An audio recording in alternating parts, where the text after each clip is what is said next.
Siamo con Marco Dolfin, consigliere regionale, alla premiazione appunto i talenti per quanto riguarda la cucina dell'ENAIP, una scuola che è un'eccellenza.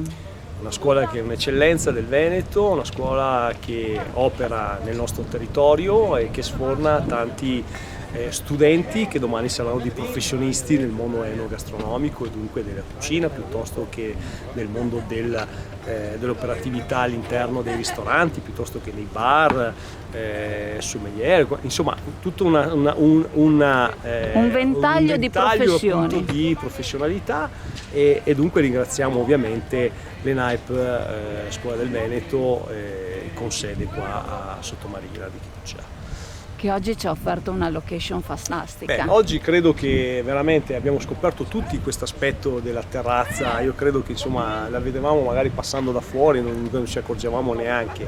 Adesso invece ci siamo accorti. Io sono appena arrivato, tra l'altro, dunque però mi sto accorgendo che veramente questa può essere una location veramente importante per qualsiasi altra attività che può essere funzionale. Manifestazioni, eventi e chi ne ha più ne metta, ecco. E ovviamente con l'operatività della scuola. Esatto, trovare la giusta sinergia per sfruttare l'ambiente, la location e dare la possibilità ai ragazzi di sviluppare le loro competenze. Certamente, magari perché questi sono studenti di ieri, oggi diventano dei veri professionisti, dunque auguriamo a loro tutto quello che può essere funzionale e utile per il proseguo della propria vita e delle proprie professioni.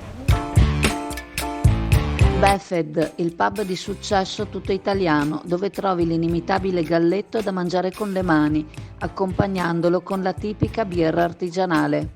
Il galletto è sano, genuino ed eccellente, garantito da filiera controllata Valle Spluga e la birra artigianale nasce dall'esperienza di maestri birrai Befed.